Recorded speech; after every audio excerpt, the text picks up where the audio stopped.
everyone. I'm going to be talking to you today about the first half of March and the total lunar eclipse that is coming up on the 3rd. So we are in some super powerful eclipse energy, as you will be well aware at the moment. I'm filming this on the 18th of February, and of course, the effect of the solar eclipse at 2850 of Aquarius that we had yesterday will go on for quite some weeks and will have consequences for many months to come.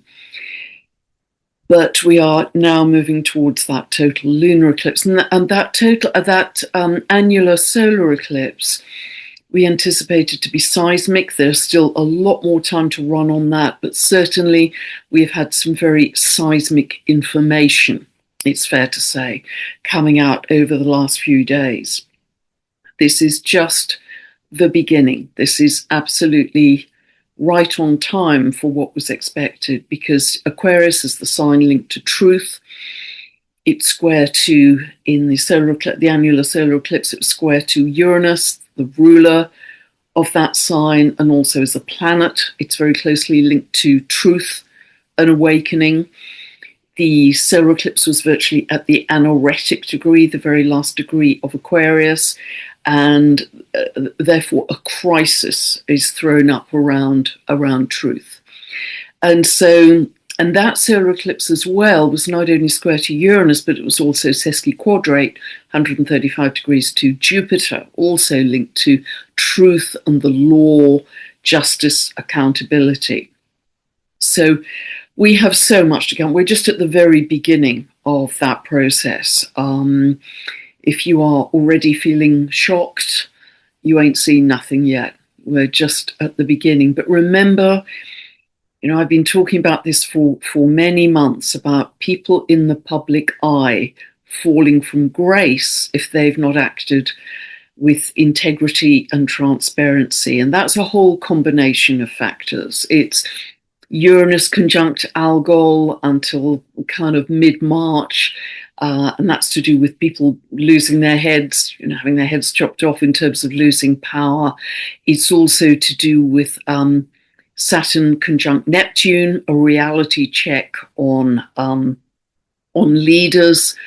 Aries, particularly Saturn, just on the 13th, 14th of February moved into Aries. That's to do with old traditional leadership as well. And so dissolution, Neptune, of that leadership. We've also had on the 1st of February the full moon in Leo, and Leo highlighted again, put a very bright light on leadership, celebrities, glamour, that kind of thing. It will also create a reality check on spiritual leaders. Again, reality check, Saturn, spiritual leaders, Neptune in Aries. So we've got a whole, I could talk for an hour just about that we've expected people to fall from power, and whether they're politicians, leaders in other areas, spiritual leaders, celebrities, there's going to be an avalanche, I think, and people are going to be, if they haven't been aware of what's been going on, extremely shocked. And the rest of us who are able to hold some stability are going to have to hold that space for them with a great deal of compassion, because we were there once. We went through our own awakening, but we have to see this. We can't plaster over it. We can't spiritually bypass. It's essential that we see it, partly because that's a critical part of the awakening. And also, partly we have to take spiritual responsibility that our collective consciousness has produced such things, because we've given away our power to the external titles or authorities, whatever.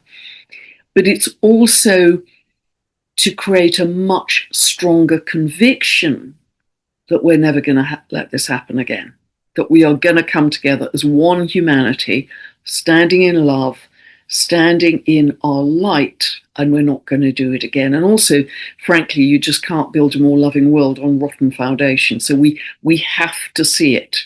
And it's going to be destabilizing for many people. It could cause some psychosis even, and all that Aquarian energy. So just be aware, this is the kind of storm that we're entering now. But for each of you, as I always say, hold your stability, be the anchor, be the lighthouse, particularly if you already had some sense of what was coming. That's our collective duty, I think, our spiritual responsibility as well. And when I was preparing to do this today, I just happened to see the Sabian symbol for that annular solar eclipse from Dane Rudyard. Dane Rudyard was a brilliant astrologer, philosopher, author, and he here on his website is picking up the Sabian symbols that clairvoyant medium Elsie Wheeler downloaded for each of the degrees in 1925, and they're remarkably accurate. And with the Sabian symbol, you always have to round up to the next degree. So if we're still looking back to that annular solar eclipse, we move it up to 29 of Aquarius, and it almost made me kind of laugh out loud, because the Sabian symbol is a butterfly emerging from a chrysalis. The capacity to utterly transform the character of one's consciousness. What is emphasized is the process of metamorphosis. In spiritual terms, this implies initiation. And this is exactly what we are right in right now. And so let the astrology reassure you, because I've been talking about this for so many months. So much truth coming to light. That's part of the awakening, the shock, oh my goodness, how could we not have known, in order that we can say, enough. We will stand our ground and create a better world. Now, all of this is going to create a lot more revolutionary energy. That solar eclipse square to Uranus is much more rebellious and revolutionary energy. And whether that is people taking to the streets and feeling very angry, whether it's a revolution of love, whether it's a revolution of choice, of deciding to just disengage as far as you possibly can from the system. And again, I've talked about that at length in previous videos, but that's what really initiated that eclipse, this eclipse season that we are now in. So that's what, and of course, the personal planets move over that 29 degrees of Aquarius regularly. The sun moves over it once a year, but in fact we have a solar eclipse there that's so strong, really emphasizes that Sabian symbol that I've just shared with you. And it's just so, again, right on time, isn't it, for all the themes I've been talking about for the last 2 years. So what I'm going to be talking about here is a total lunar eclipse that happens in Virgo. It happens at 12:52 of Virgo, very early in the month on the 3rd. And in order to have an eclipse, you have to have either a new moon or a full moon, either at the north node end of the lunar axis or the south node end.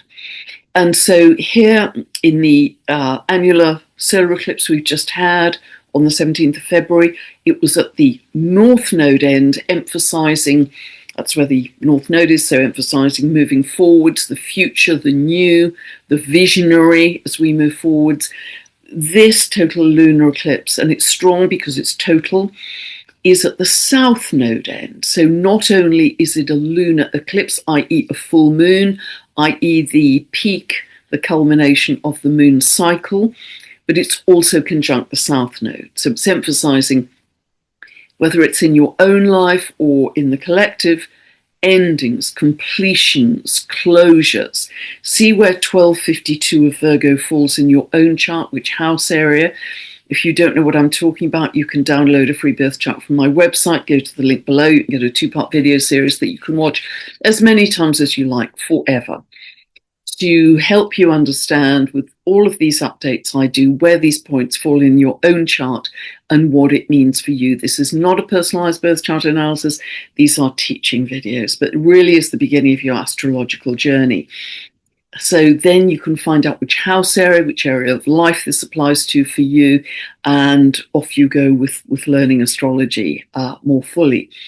So now the path of the eclipse is much more overpopulated areas. We know that the solar eclipse was largely falling over Antarctica and the southern tip of South Africa and South America.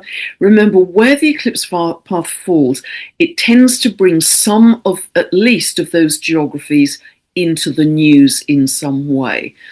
So Antarctica has always been a very mysterious, secret area. You know, you can't book your annual holiday there for sure. So it'll be very interesting in the coming months to see what unfolds from there. But this one, the total lunar eclipse, I'll show you the chart in a moment, falls over Northeast Asia, Western North America, Eastern Australia, New Zealand, Pacific, Japan, and Eastern China. So a lot of densely populated areas there.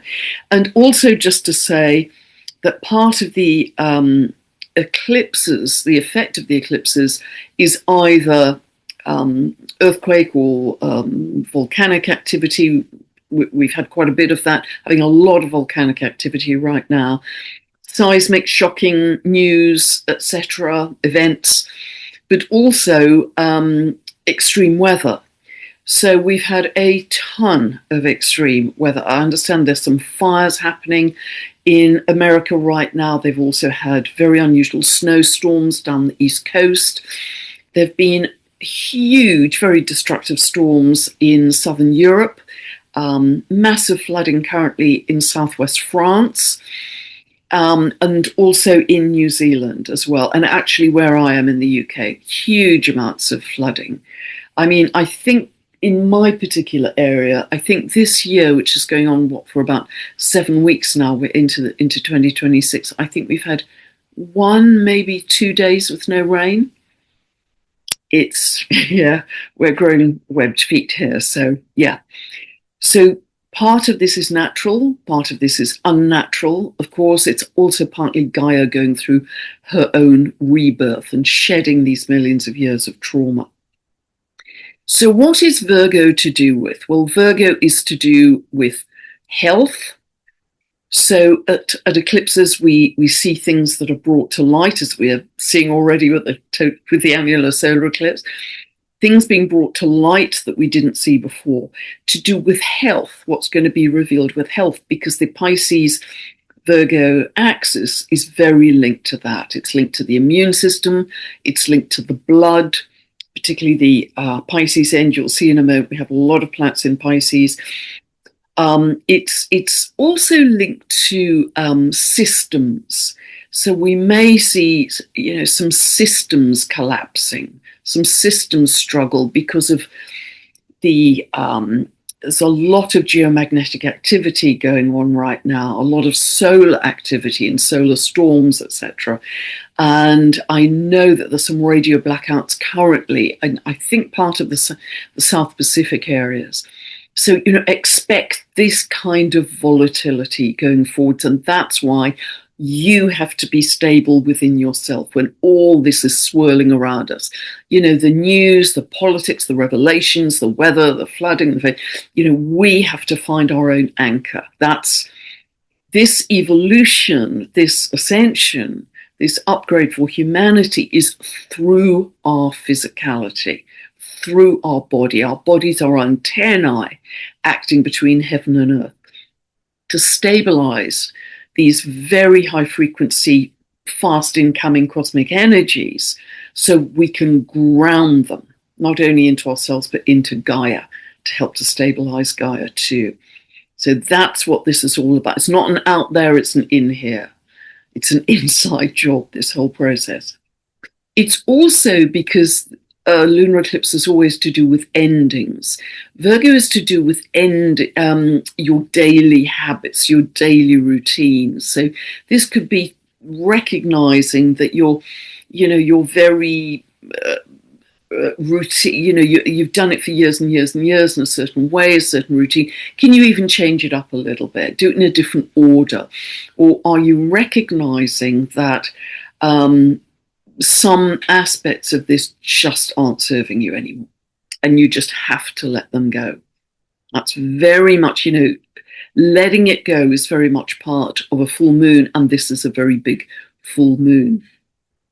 It's also to do with employment, and I think employment is going to be very highlighted here because, of course, with the rapid, just exponential growth of AI, that is making a lot of people redundant very suddenly, because AI is able to take over some very routine, repetitive jobs. So what do those people do? They not only may lose a salary, they may lose a sense of daily purpose and structure as well. Their daily routine disappears because they no longer have a job. So this is going to, shine a light on some very big areas in society. And I think the revelations that are going to come out are not just linked to the Epstein files. They're going to be right across society in many, many areas of our lives. So be aware and be prepared for that.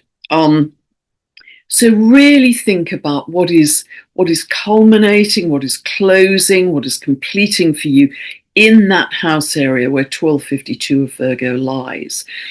And Virgo is also about purification, as I say, this sense of purification, and really do try, as we move forward so rapidly. We're now in the year of the fire horse, and boy, is this going to be dynamic energy.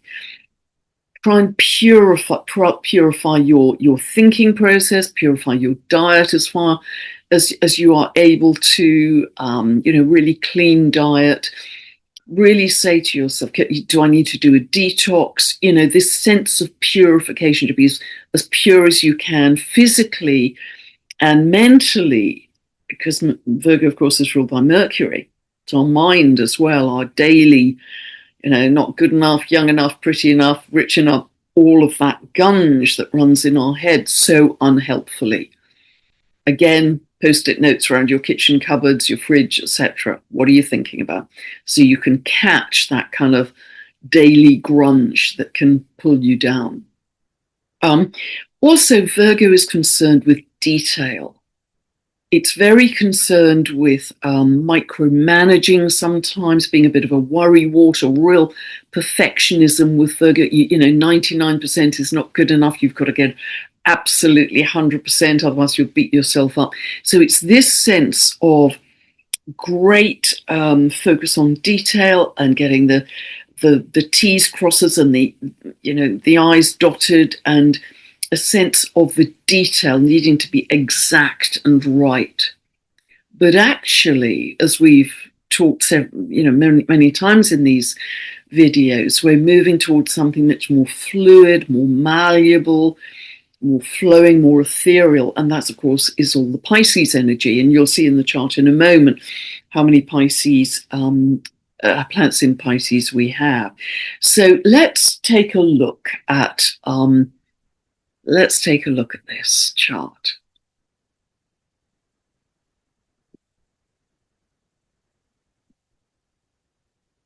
So I set this, as always, for England. This is happening at 11:39 in the morning on the 3rd of March. So always at a lunar eclipse, it's a big full moon, and always at a full moon, you get the sun and moon opposing each other. Now, we have a lot of dwarf planets being activated at this total lunar eclipse. So I've put quite a lot of them in, and I think they're really, really fascinating for what they're telling us.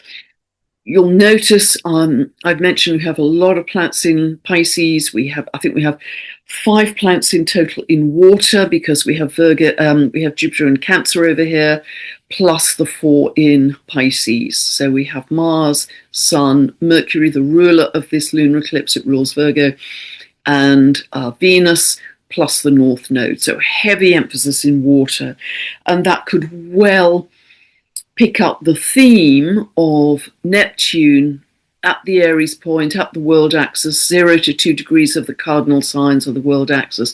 That puts Neptunian symbolism out on the public stage. So whether that is deception and lies, or whether it's flooding and the seas and the oceans and toxicity and all of that, it's bigger out in the public, reinforced by all of these planets in Pisces that Neptune rules.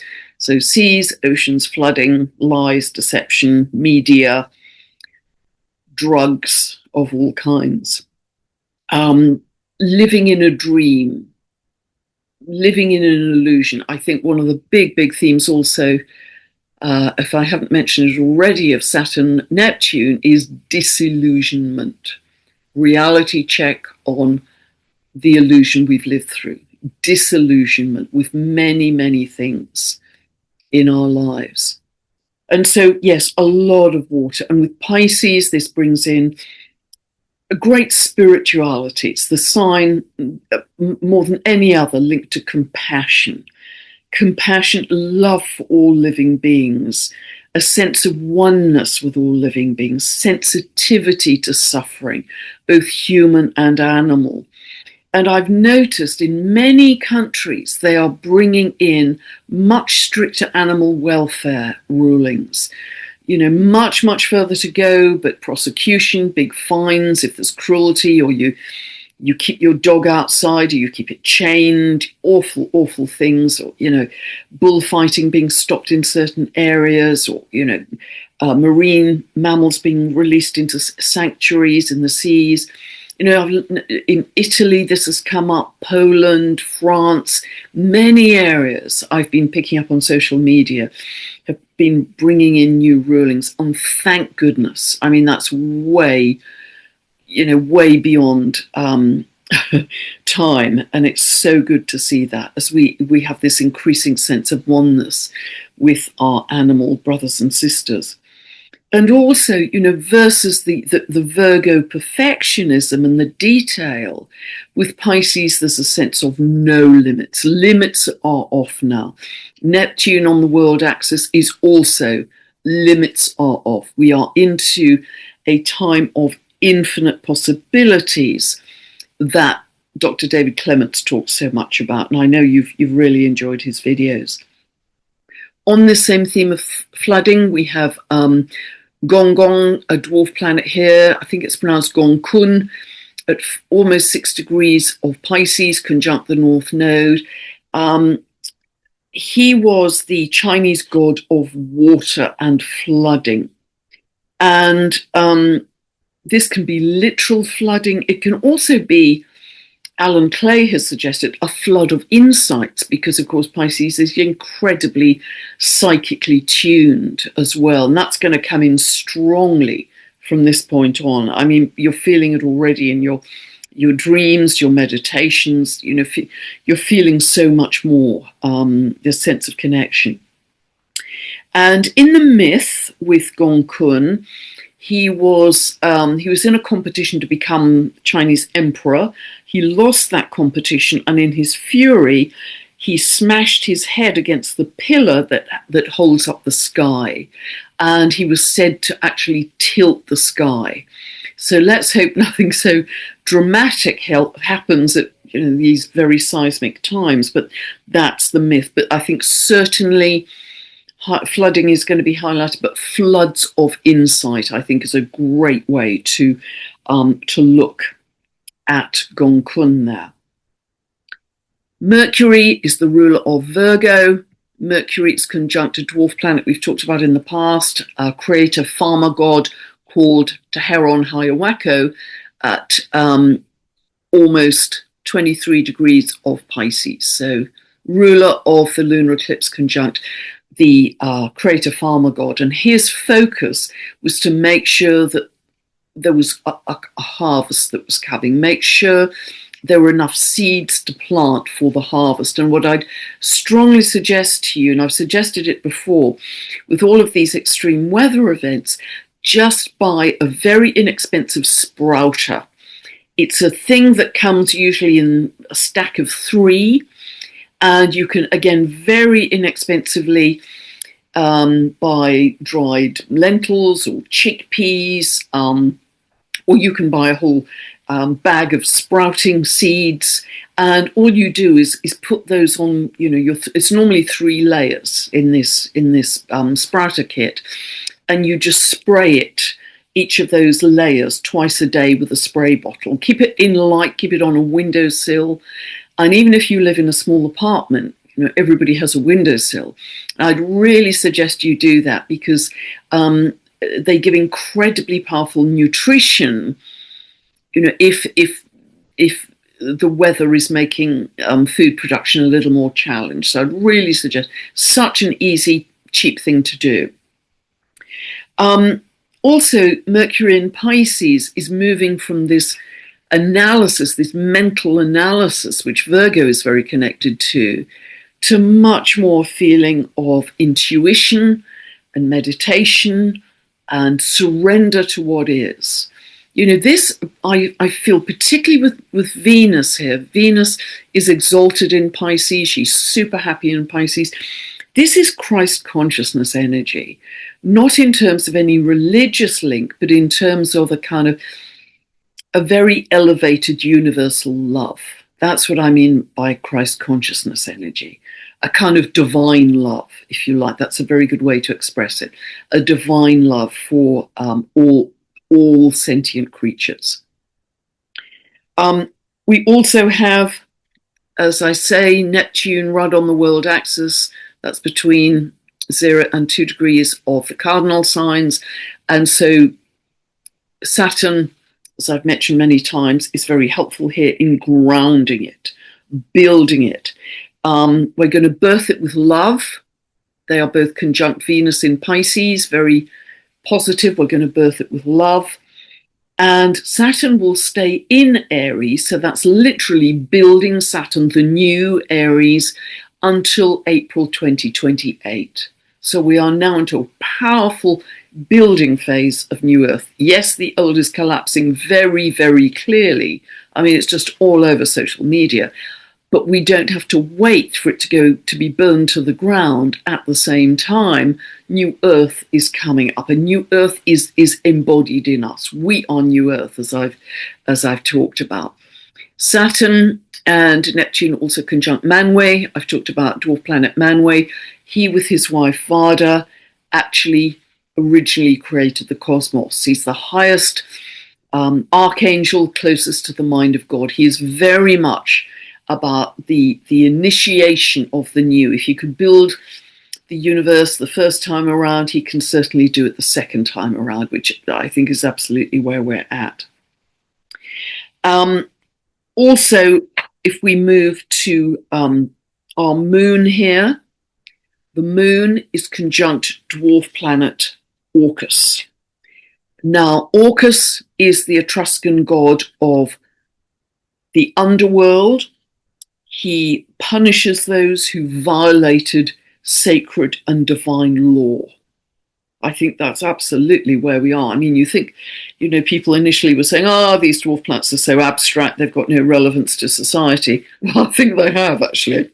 I think they're absolutely spot on, because, we are getting this sense of justice. In fact, Jupiter here, linked to justice and the law, is semi-square Uranus, truth and awakening. So it's emphasized yet again at this lunar eclipse. Also, I was thrilled to see this. I've recently discovered that there's a dwarf planet with a 450-year orbit. It's a shame that those I've handwritten aren't yet in my software, and that's always quite funny because they're probably millions of years old. But anyway, the software hasn't quite caught up. But this is a dwarf planet called Chimney-Gagua.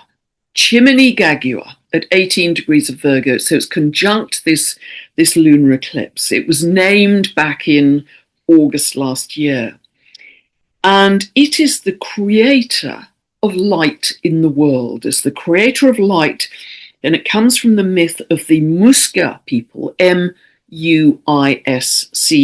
that inhabit the Andes Mountains in Colombia. And Chimney-Gagua was said to bring the spark of creation, the spark of light, because before that, there was simply darkness. There was no light. I find that incredibly powerful for where we are right now. Incredibly powerful. I mean, we are just, with every lunation, we are just getting the message more and more clearly. Ending of the old, collapse of the old systems, birth of the new. In the myth, in order to spread the light, Chimney-Gagua created two birds that flew through space radiating incandescent light. These birds represent freedom of movement and communication, and creation of light represents the revelation of truth. And we are getting bucket loads of that right now. So, yeah, I think really beautiful. The other thing I would like to highlight is, and it really has come out of that beautiful, beautiful webinar. It was over 10 hours, I think, in total of Veda Austin's latest webinar that I believe you can still purchase from her website. It was extraordinary. And it just became so clear there that water is not only leading our consciousness, but the importance of blessing the water. Blessing the water changes the whole structure and composition of the water. It's just such a simple thing to do. And Archangel Raphael via Kelly Kolodny has said if 35% of us blessed our water, we would immediately reach unity consciousness. And Raphael has mentioned that more than once. What a simple, easy, free thing to do. So I really would ask you to give more attention to water. You know, water, we're going to learn so much more about water, about light, this running sextile between Neptune and Uranus. I see Uranus as light, and there's some historical references that I quoted in other videos about that. The understanding, the greater understanding of light and water, and Veda calls water condensed light, they are both packed with information that also holds memory. I mean, there's just a whole, there is a whole universe and more to discover via the water. So just treat it with a lot more love and respect, I would say, as we go forwards. Also, this, of course, very clearly is spiritual leadership. Now, what a brilliant example of spiritual leadership the monks have given us in America. They've walked 2,300 miles, I believe. They've touched 7 million hearts in terms of the people they've met. And people have just burst into tears when the monks arrive, because they're not shouting, they're not loud, they have no agenda other than peace and spreading love in the world. They are just such a pure, loving example of spiritual leadership and the kind of leadership we will see in the future. Leadership is not going to be top-down, it's not going to be rules and regulations, it's not going to be authoritarian, tyrannical, telling you what to do.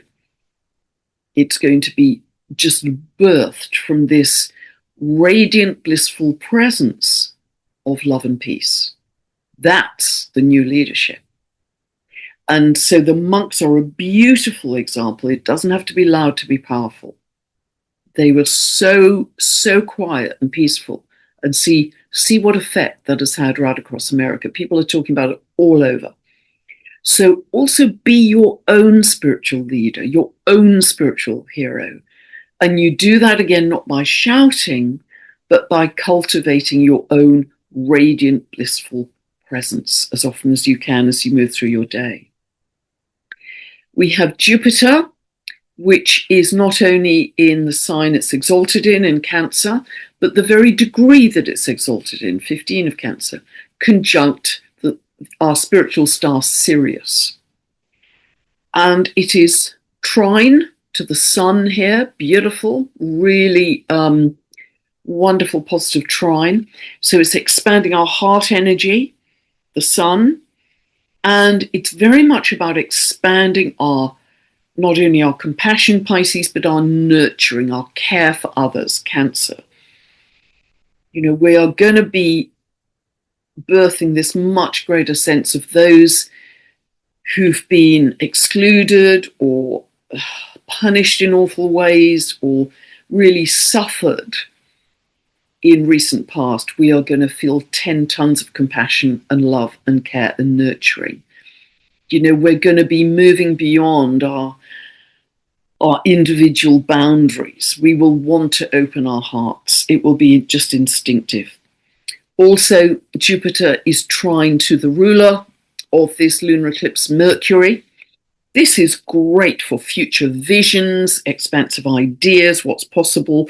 And it really, again, is suggesting that we're moving from a kind of linear progression in how we evolve into a kind of expanded multidimensional awareness. There's this great sense with Jupiter of the expansion.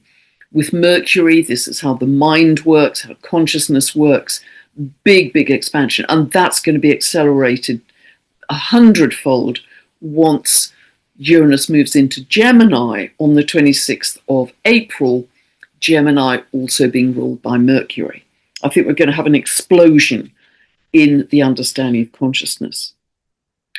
Mars here is square in and out of sign square to Uranus. This is really revolutionary behavior. Any combination of Mars, Uranus is, I want freedom, I'm not going to obey the rules, I want to break out of the system.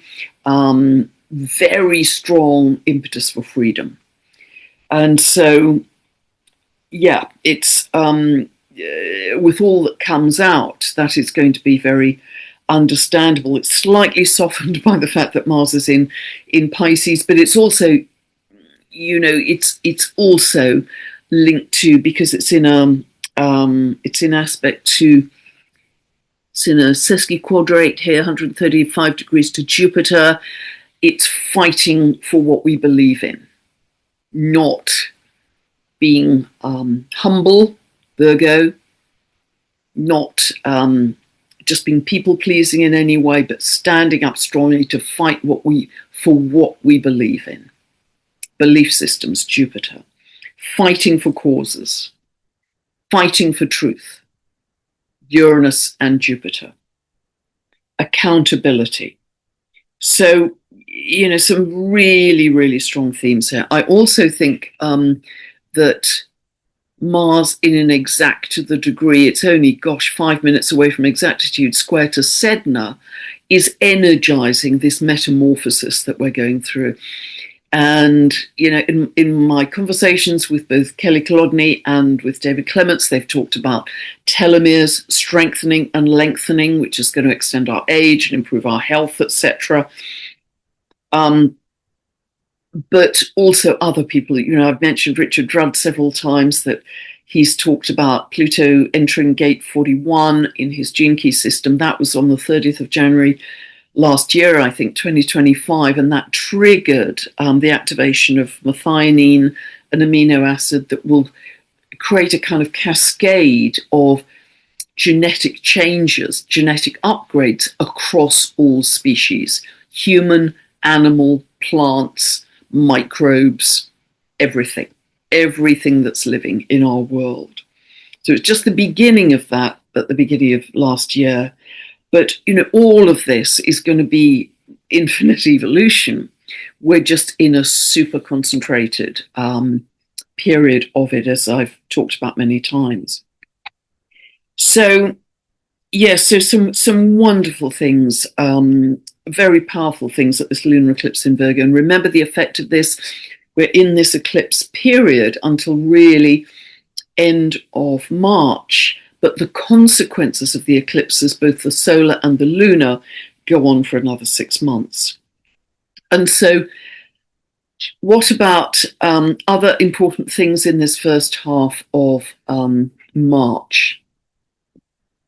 Well, on the 11th of March, we have Jupiter, which is barely moving. Actually, it stays at 15 degrees all the way through March. So, and it moves stationary direct on the 11th at 15:05 of Cancer. So, if you have any planets within about 13 to 17 of Cancer, you are going to feel some sense of expansion or magnification, or it will magnify whatever planet it is conjunct in your own chart. So, for instance, if it's conjunct your Uranus, that's going to bring in kind of downloads and opening up of consciousness.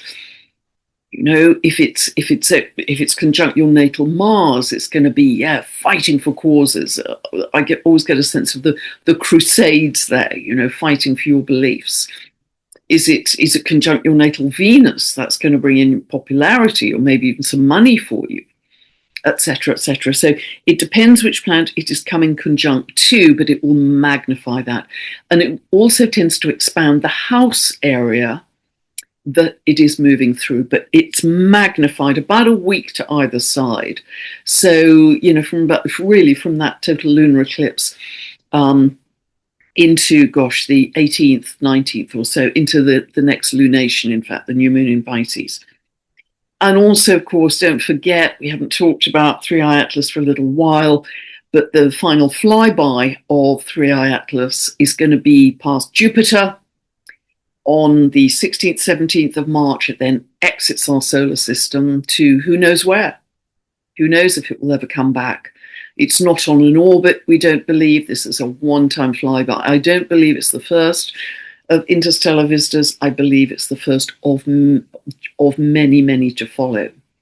Again, this is the beginning of us stepping into our galactic citizenship and reconnecting to our galactic family in a much bigger way than we've ever known in this lifetime. But that is going to be a thrilling reconnection and remembrance. And I know, you know, loads of people on YouTube channel, galactic beings, more of you I know in your meditations, in your dreams, are connecting with these beings in very loving, benevolent ways. So, you know, how beautiful is that? So then we are into the Aries equinox on the 20th of March, and then we're into a whole pile-up of planets in Aries that I'll be talking about next time. Now, we have strong Aquarian energy right now. Pluto's in Aquarius.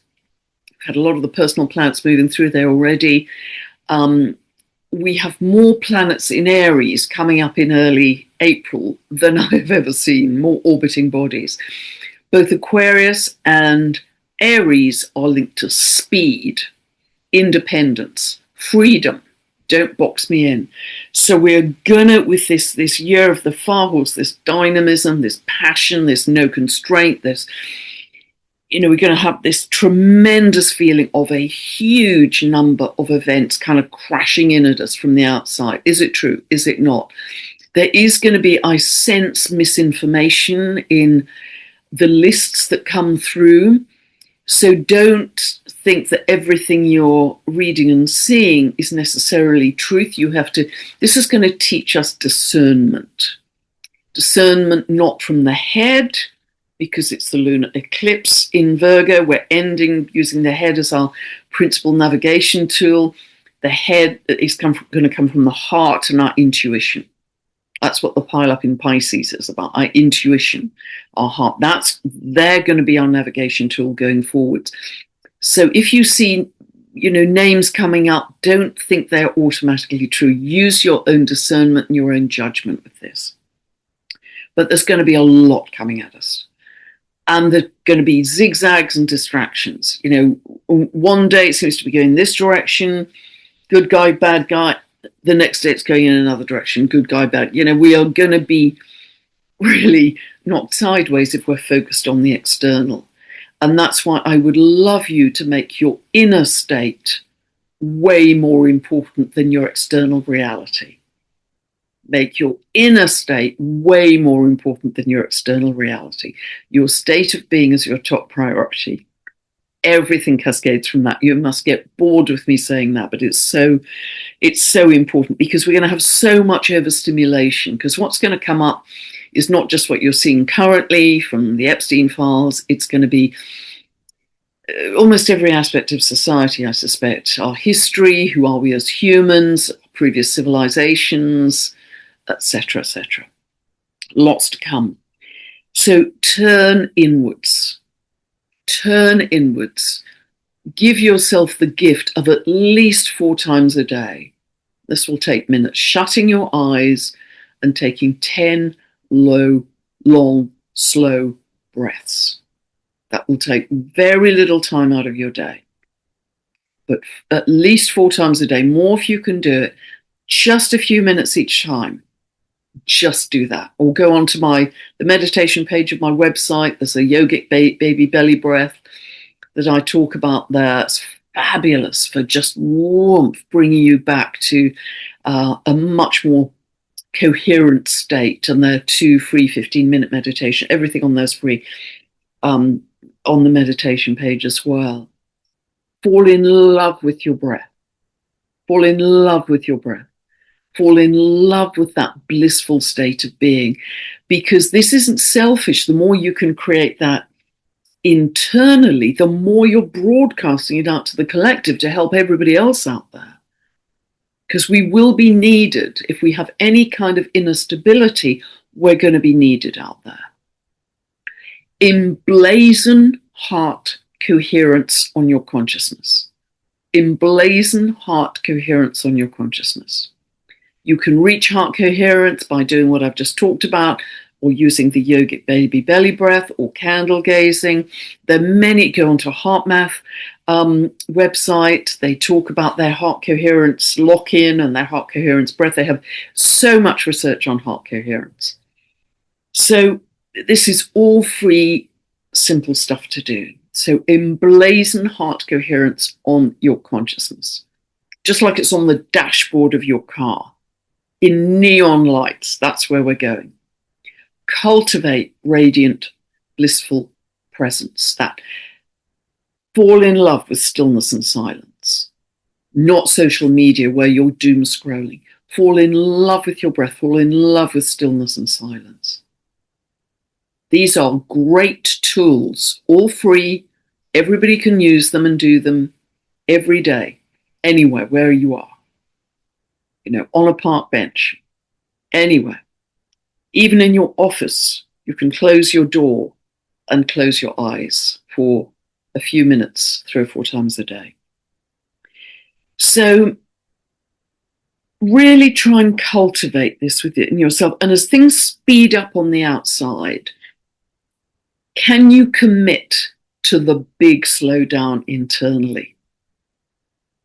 Be very conscious of slowing down. Slow down with your breath. So as things go lickety-split out there, you slow down. We're going to go through a profound shift in values, which many of us are experiencing. Thank the sun for coming up in the morning. Bless your water. Talk to the trees. Talk to the animals. I do this every morning on my morning walks. Celebrate simplicity and connection. We're yearning for it. We're yearning for really fundamental values of simplicity and connection. So commit to the big slowdown internally. Focus on what you want, not on what you don't. And with this sense of initiation which we're going through, and we've had it yesterday at the solar eclipse, and it's going to keep on giving, of course. Then we've got the Aries eclipse, the Aries equinox coming up. A series of initiations that we keep going through as we upgrade through this evolution. Choose something you can focus on that you really want to do that may be totally different from anything in the past. A new passion, a new hobby. It could be creative. It could be better spiritual discipline. It could be you take up poetry or dancing or whatever, pottery or anything, or joining the soup run, working at a food bank, whatever it is, it tends to fall under that compassionate, charitable, creative, spiritual umbrella, let's say. That's where we're being led. And we have to see this darkness and corruption in order to more fully shine our light. We just have to. We can't miss that step, horrendous though it is. We can't miss that step. To fully develop the conviction, we are never going to come and do that again. And we're going to come together holding hands as one humanity, saying, we are going to shine our light so brightly in the world. I find it so moving. So become a lighthouse in your local community, people who live around you locally, who may be going through some shocks and surprises, and as I say, a lot more to come. And yeah, just make a shift towards love in your life. Feel that you have a sense of spiritual activism in your life, and that doesn't have to be loud or shouty. The monks are spiritual activists. Neptune in Aries, spiritual activism. And just keep, rolling that mantra that we use in the meditation every night, where we're welcoming in an ever-expanding consciousness of love. When that came through me a couple of years ago, I didn't realize. I think it's even more relevant now than it was a couple of years ago. So, use that as a rolling mantra. And really, in these times, I'd love you to kind of already cultivate a sense of pride. Oh, so goosebumpy. That you can look back from your future back to hashtag look what love built. Look what love built. And we are doing that together as one humanity. Lot in there today, and just really sending a lot of love to you. Thank you for all of the, incredibly loving comments you see. You always send me loving comments, and they bring me to tears, a lot of them. And don't worry, I'm really not disappearing. You may barely notice the difference, to be honest, but I do have to step back a little bit from the number of videos because I'm starting this shamanic training at the beginning of April. And also, I want to do that. I want to follow my own advice, basically, in what I talk. So they may not be quite as often. I'm not disappearing. I'm absolutely not disappearing. But I hope the training will take me on a different journey that will deepen my work, I hope, for your benefit as well. I'll be sharing whatever I'm integrating myself, of course, with you, because I'm going to be changing internally, and that has to be reflected in everything I share. So sending you so much love, and thank you for listening. And, just feel that shift in momentum. It's palpable now. It's really palpable. And it's going to be fast. If you're on that timeline of love, you're going to be meeting people, synchronicities, situations, jump leads, things. You just turn to the right page in the book. You just meet the right person you need to meet. It's that kind of ease and flow that you'll start to feel when you're in a kind of love groove, let's call it. That's another one. Get in the love groove. Lots of love to you all. Have a wonderful total lunar eclipse in Virgo. Bye for now, and I'll be back soon.